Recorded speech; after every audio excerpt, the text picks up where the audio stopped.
What is going on, everybody? It is Fitz and the 911 back here with another video. Today we've got a fun one. We are doing 10 things I hate about my 911. Without further ado, let's get right into today's video. Number one on the list, as you guys know, I have my beautiful black leather Recaros in here. They're folding, they're sliding, they're adjustable, they're comfortable on road trips. That's all great, but these seats don't slide back, bro.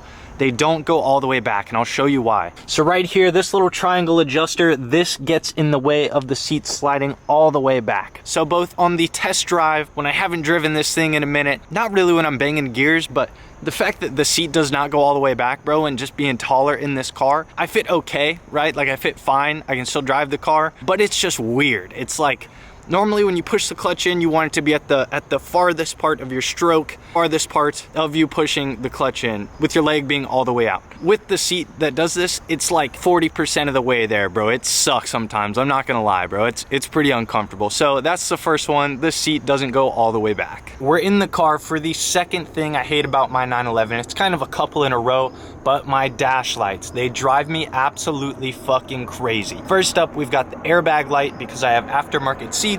I don't have a resistor or anything to make that light go away. That's something I need to order and figure out because it's so simple to fix, but it's so annoying seeing it on my dash. Right here, bottom left, you got the little airbag light. Number two, in the number two, we have no TPMS sensors on the CCW Classics, and so it makes for this fucking annoying add air light every single time you get in the car. If you guys will see here, more airbag light. Like, dude, no shit, I get it. I understand, car, that these are not the stock seats, but seeing this shit pop up all the time is just so annoying. It just feels broken, it feels ratchet, it feels ghetto, it feels like, oh, it feels like a project car, man. Heaven forbid. Like, this is not supposed to be a project car, you know what I'm saying? So, lastly, and I love the wing, right? Thing looks sick, GT3 wing. This car came with active aero, so anytime I get to 75 miles an hour, that's when the OEM wing would pop up. I don't know if I would get a notification when it does that, but now when I get to 75 miles an hour, the car's like, yo, the spoiler's not working, the spoiler's not working. No shit, bro, like, I get it. The GT3 wing is on there. It looks sick, but every time I get to 75 miles an hour, in dings, it comes up. I can't look at anything else on the screen when that 75 mile an hour wing aero malfunction light comes on. It's really annoying. So all of those are on the list for stuff to get fixed, but that would be the second thing I hate about my 911. Number three on today's list is that my exhaust is too damn raspy. It just sounds, it's not good. It's not a pure sound. Like, even the RB20, it was deeper, it was kind of grumbly, but it didn't have any rasp. It didn't have any like shaky, it just sounds like a muffler delete, dude, honestly. So I'm gonna turn this thing on and hopefully we'll be able to understand what I'm talking about. Damn, she looking kind of good from this angle, I mustn't lie, bro.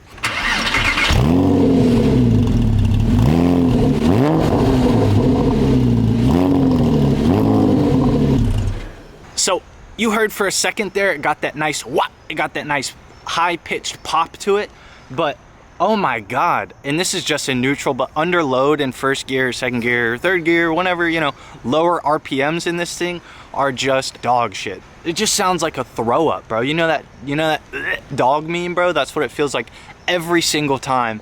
Low RPMs in this thing. Now, if I baby the shit out of this car, it's not terrible. Again, the high RPMs are wonderful. The low RPMs of this exhaust just sound so fucking bad. Number four, working our way up to the front of the vehicle. It costs to have style, guys, okay? My front lip being as low as it is, I wish it wasn't quite as aggressive. I wish I could get the whole body of the car a little bit lower without the lip getting any lower itself.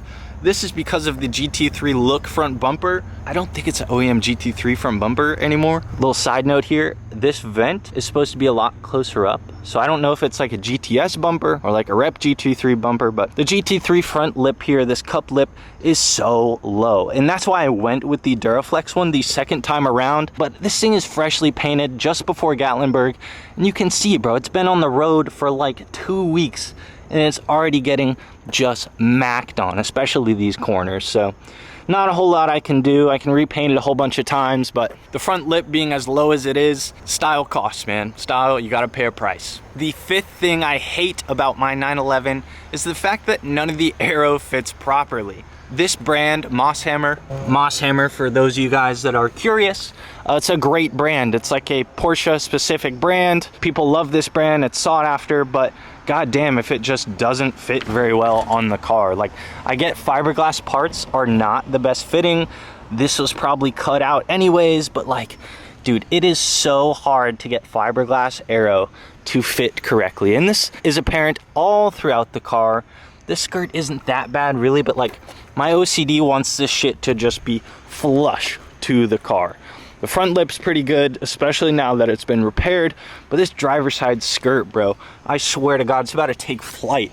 You seeing this shit? There is not enough double-sided tape in the world to have this shit fit right. So the fact that the aero doesn't fit, I just hate it, bro. It just bugs my OCD to death. The sixth thing I hate about my 911 would be the plastic bumpers, man. There's nothing you can do to get around this. Plastic bumpers always fade. So I always get comments, especially in certain lighting, whether that's Reels, TikToks, YouTube. There is a very clear difference, sometimes more than others, but of the color of my rear bumper and the metal part of the car. It is just night and day sometimes. It really sticks out, and once again, it just makes me feel icky, dude. I want this thing to be perfect, super nice. This is kind of apparent in the front bumper as well.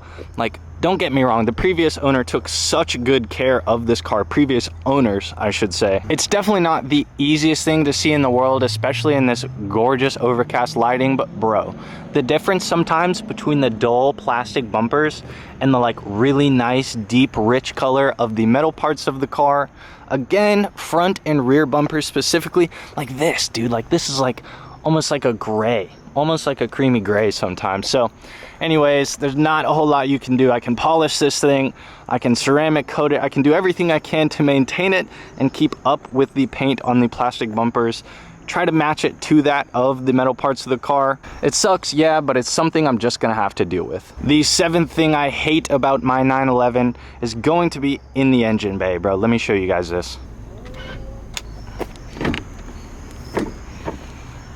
You see this? You see this shit?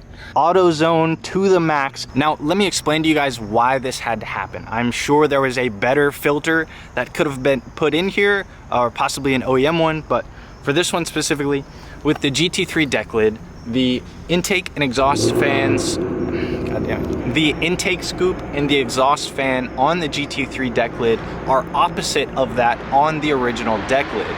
So normally these two are switched, and then that is the same for the intake as well. Normally the intake comes out and goes to the driver's side, but with this deck lid, it had to be switched. I'm fine, like I'm glad they just didn't leave the stock one, but I really wish they would have gone with something possibly OEM or just like a better tuning brand, bro. When I think of K&N and like, I just think of like Honda, shitbox, pod filter, everything that I don't want this car to be. So that's the seventh thing I hate, is that this little K&N filter is tucked away on the back of the motor. Blech.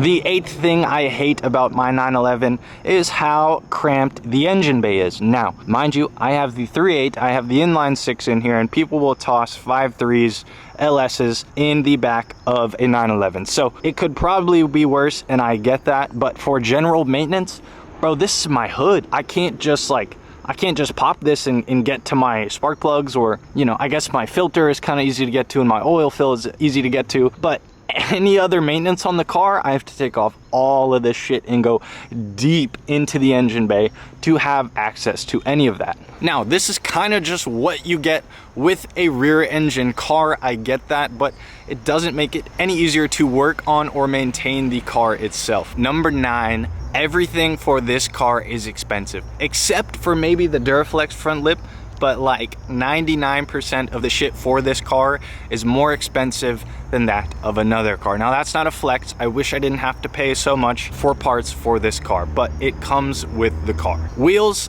I've touched on this before, but wheels, you're looking to pay 5 to, I'm gonna say 10 grand for a solid set of custom built wheels for a 911. Now, sure, you can go get some off the counter, off the shelf, discount tire 5x130s and shit specs. Even those are probably gonna be more expensive than in regular car specs. The OEM parts are insane, whether it's a front bumper, the deck lid, the Recaros, for example, were a shit ton of money. The brakes, the coilovers, the suspension, like all of this shit is just so much more expensive. Not really than it should be, but like more expensive than I would like.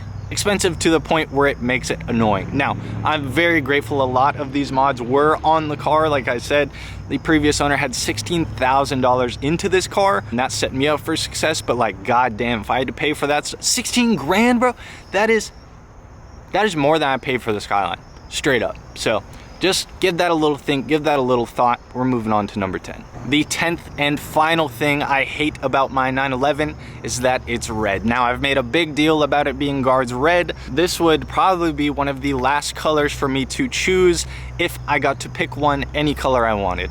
As you guys know, I wanted to just get into one, so the color was not high at all on my priorities list for getting into one. But the fact that it's red, bro, it's had to grow on me quite a bit. It's a really flashy color. Like, a 911 stands out enough as is, but to have this bright fucking red magnet, bro, is just like, oh, you don't see me, quit it, you don't see me. That's partially why I love the tint. But this thing being red, bro, I would have chosen black, I would have chosen silver, a cool yellow, a dark green, a champagne. Like, there are so many other cool colors to choose from. I love the red now, but I was not in love with it when I picked up the car. Now, that's a very subjective thing to judge the car on, I get it, but like I said, I can wrap this thing in the future. We can figure that out. It's not my favorite color in the world.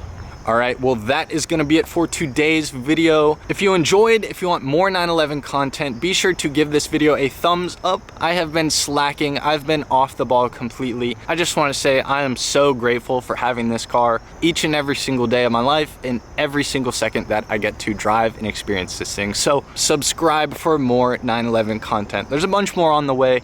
I'm just gonna learn to have fun again, making videos specifically with the 911. So thank you guys so much for watching today's video.